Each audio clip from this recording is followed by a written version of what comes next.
আজ সকালবেলা ঘুম থেকে উঠেই দেখি বাড়িতে কোনো রকম লাইন নেই। তার মানে আজকে দিনটা আমার পুরোটাই গেল, মানে দোকানের কোনো কাজকর্ম হবে না। প্রায় দিন এরকম হয় যে সকালবেলা লাইন যায় আর 3টের পরে লাইন আসে। যাই হোক বন্ধুরা, চলো এদিকে বেজে গেছে বেলা 11টা। আমি বাবার জন্য খাবার নিয়ে চলে এসেছি মাঠে, কিন্তু মাঠে এসে বাবাকে আর খুঁজে পাচ্ছি না, আর ফোনও ধরছে না। অবশেষে বাবা ফোন ধরে এবং বলে যে আমি এই মাঠে আছি। তো সেখানে গিয়ে খাবারটা দিয়ে বাড়ি ফেরার সময় দেখো কি কাণ্ড, আমার বাইকের এখন তেল শেষ হয়ে গেছে। কি আর করবো বলো, বাইকটাকে এক জায়গায় রেখে পায়ে হেঁটে 1 কিলোমিটার দূরে গিয়ে একটা দোকান থেকে তেল নিয়ে আসলাম। তো এদিকে বাইকে তেলটা পুড়ে আমি কিন্তু চলে এলাম বাড়ি। আর বাড়ি ফিরে বাড়িতে কিছুটা গম ছিল, সেই গমটাকে নিয়ে আমি কিন্তু চলে গেলাম পেশাই করতে এই মিলে। মোটামুটি 1 ঘন্টা ওয়েট করার পর কিন্তু আমার গমটা পেশাই করা হয় এবং আমি কিন্তু চলে আসি বাড়ি।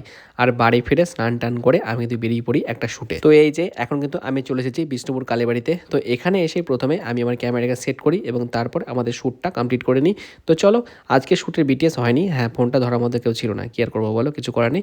তো শ্যুট শেষ করে রওনা দিই বাড়ির উদ্দেশ্যে। তো আজকে এই ভিডিওটা আমি এখানে এনলাম। তোমাদের ওভারঅল ভিডিওটি কেমন লেগেছে অবশ্যই জানিও। হ্যাঁ জানি ভালো লাগেনি, তবুও কিন্তু ভিডিওটিকে লাইক, কমেন্ট, শেয়ার এবং চ্যানেলটিকে সাবস্ক্রাইব করে দিও।